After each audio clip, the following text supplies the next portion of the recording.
여러분, 한국의 국민 여동생이라고 하면 누가 가장 먼저 생각나세요? 저는 만 15세의 나이에 데뷔했으며 올해로 데뷔 15주년을 맞이한 아이유가 떠오릅니다.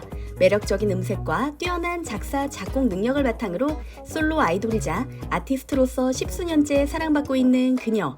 데뷔 초기부터 폭넓은 팬층에게 사랑받아온 아이유는 최근 전 세계 각국을 돌며 월드 투어를 진행 중인데요. 영국 런던과 독일 베를린에서 열린 콘서트에서 기이한 현상이 나타났습니다. 유럽 팬들, 이런 가수는 동서양을 통틀어 처음 경험해봤다며 혀를 내둘렀다고 하는데요. 대체 무슨 일이 벌어진 건지 한 커뮤니티에 올라온 독일 팬의 후기를 통해 전해드리겠습니다. 혹시 얼마 전 열린 한국인 가수 아이유 콘서트에 다녀온 사람이 있을까? 아마 K-팝을 좋아하는 팬이라면 아이유라는 가수의 이름을 한 번쯤 들어봤을 거야.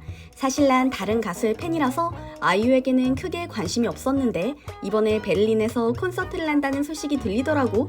아이유의 오랜 팬인 친구 덕분에 티켓팅에 성공했고 콘서트에 함께 다녀왔어. 공연 내내 놀랄 수밖에 없는 일이 한두 가지가 아니었는데 그 이야기를 해보려고 해. 우선 가장 먼저 심장이 떨어질 만큼 놀랐던 이유는 오프닝 곡을 마친 후 아이유가 뱉은 말 때문이었어. 제가 독일에 좀 선입견이 있었나봐요 라고 서툰 독일어로 말했거든. 그 순간 공연장 분위기가 어땠을지 충분히 예상할 수 있지? 그녀의 오랜 팬인 내 친구마저도 안녕하세요나 고마워요처럼 간단한 인사말이 아닌 어려운 단어가 섞여있는 독일어를 구사하는 아이유의 모습은 예상하지 못했다며 눈물이 그렁그렁해졌거든. 아이유야 월드스타이다 보니 당연히 영어로 말할 거라 예상하긴 했지만 독일어까지 미리 익혀서 오다니. 그 외에도 셀프 떼창이라니. 우리 다 함께 예쁜 꽃을 피워봐요. 여러분이 있어서 제가 존재할 수 있어요와 같은 말을 했어. 사실 독일어는 가장 어려운 언어로 손꼽힐 만큼 발음도 문법도 어려운 편이잖아. 독일에서 몇 년 살며 언어를 익힌 외국인들도 고개를 저을 정도니까. 그런데 초롱초롱한 눈빛으로 어설프게나마 독일어로 말하는 아이유를 보니 아, 이 사람은 대단한 노력파구나 라는 생각이 가장 먼저 떠오르더라고.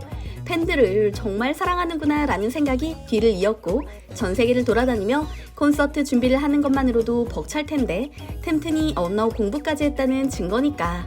아참, 아이유가 왜 저런 말을 했냐고? 사실 월드 투어 중에서 베를린 공연을 가장 걱정했대. 공연 시작부터 끝까지 떼창을 하는 한국 팬들의 열정은 전 세계적으로 유명하잖아?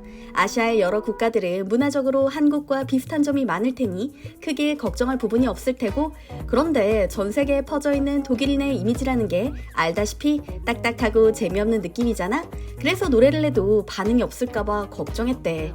게다가 독일인들이 테크노 음악을 많이 듣다 보니 장르의 갭도 있을 수밖에 없을 테고, 하지만 이렇게 사랑스러운 가수에게 어떻게 호응하지 않을 수 있겠어. 나와 내 친구를 비롯한 모든 팬들은 공연 내내 아이유의 노래를 따라 부르고 열정적인 반응을 보냈어. 그럼 팬들은 아이유를 위해 뭘 했느냐고? 아이유의 노래를 목이 터져라 따라 불렀지. 한국인처럼 말이야. 실제로 한국어라고는 잘 알지 못하는 내 친구도 아이유 노래를 전부 따라 부르는 건 물론이고 노래 응원마저 타이밍에 맞춰서 기가 막히게 하더라고. 공연 전까지도 연습했다나? 거기에 슬로건 이벤트도 진행했는데 아이유가 정말 기뻐했어. 시간에 바깥 노래의 가사에 맞춰서 플랜카드에 적힌 문구를 들어 보였거든. 그렇지만 아이유의 준비성을 넘어설 수가 없었어. 우선 공연 중간중간 틀어주는 영상 말인데 월드 투어를 하는 다른 가수들처럼 동일한 영상을 틀어주는 게 아니라 공연 며칠 전에 찍은 것처럼 보이더라고. 베를린 호텔에서 독일 팬들이 보낸 메시지북을 읽는 모습이 담겨 있었거든. 게다가 공연 중간중간에 팬들에게 선물을 뿌리다시피까지 했어. 한국에서는 팬들이 가수에게 선물을 주는 걸 조공이라고 한다던데 아이유가 팬들에게 역으로 조공을 한 셈이야.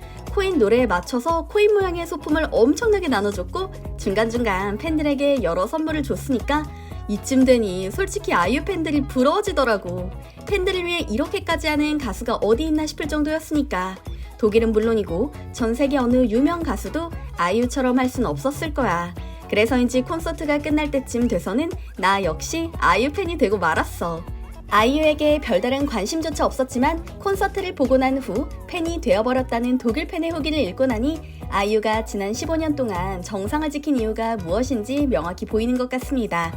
실제로 콘서트가 끝난 후 다수의 독일 매체에서 한 곡 한 곡 가슴 벅찬 감동과 치밀함으로 전달됐다. 이런 강렬한 퍼포먼스를 선사할 수 있는 한국의 여성 아티스트가 또 있을까 하는 생각이 들었다. 올해 참석한 최고의 공연 중 하나였다. 전 세계 어느 누구에게나 기대할 수 없을 정도로 놀라운 수준의 팬 서비스, 무수히 많은 아이돌 그룹이 탄생되는 한국에서 아이유가 정상을 지키고 있는 이유와 같은 호평이 이어졌는데요. 흥미로운 점은 아이유의 월드 투어 콘서트장에서 팬들을 자세히 살펴보면 한국과 비슷한 풍경이 관찰된다는 점입니다. 한국에서도 현재 활동하는 가수 중 세대와 성별을 가리지 않고 전폭적인 지지와 국민적인 호감을 얻는 가수는 아이유가 유일하죠. 콘서트를 가보면 40대, 50대 관객들이 꽤 많이 있었다는 목격담이 전해지곤 합니다. 그런데 독일과 영국에서도 객석 중간중간 40대 이상으로 보이는 외국인 중년 팬들이 보였다고 하는데요. 전 세계 곳곳에서 인종과 언어, 세대를 뛰어넘는 아이유의 인기에 놀라지 않을 수 없습니다. 이런 인기의 비결은 뛰어난 노래 실력과 음악성과 함께 파도 미담만 나오는 미담 제조기 아이유의 고운 천성 때문이 아닌가 싶은데요. 실제로 아이유는 팬들을 진심으로 아끼는 것은 물론이고 평소에도 기부와 선행을 수시로 하는 것으로 유명하죠. 심지어 본인은 기부 사실을 알리고 싶지 않아 꽁꽁 비밀에 붙였는데도 선물을 받은 사람들이 SNS에 올리면서 화제가 됐곤 했으니까요. 대중에 공개된 기부 사례만 해도 셀 수 없을 정도로 많습니다. 얼마 전 어린이날에는 초록우산 어린이재단에 1억 원을 기부했으며 심지어 기부자 성명마저도 자신의 팬클럽 이름인 유에나로 해서 모두를 깜짝 놀라게 만들었죠. 2015년부터 10년 가까이 특별한 기념일마다 초록우산 어린이재단에 기부를 해온 그녀는 자신의 이름으로 기부할 때면 초록재단 사무실 직원들을 위해 떡이나 햄버거 등을 들고 직접 찾아가는 성의까지 보인다고 하는데요. 2020년에는 코로나19 팬데믹 속에서 환자와 사투하는 의사와 간호사들에게 방호복과 아이스 조끼를 선물했으며 경제적 사정이 좋지 않은 미혼모 가족들에게는 세탁기와 건조기를 선물하는 등 그 사례도 참 다양합니다. 아이유는 어린 시절 친척들의 보증을 서줬던 아버지로 인해 가족이 뿔뿔이 흩어져 살았던 경험이 있었죠. 자신이 어려웠던 시절을 잊지 않고 항상 겸손한 데다 사회 취약층에 아낌없는 기부의 손길을 내미는 그녀. 지금까지 누적 기부액만 하더라도 50억이 훌쩍 넘는다고 하니 기부 여신이라는 명칭이 아이유보다 더 잘 어울릴 사람은 없겠다 싶은데요. 이제는 대한민국을 넘어 전 세계에 선한 영향력을 미치고 있는 아이유의 이야기를 전해드렸습니다. 오늘 내용도 흥미로우셨다면 좋아요와 구독 버튼 눌러주시면 감사하겠습니다. 항상 함께해주시는 구독자, 시청자 여러분 감사합니다.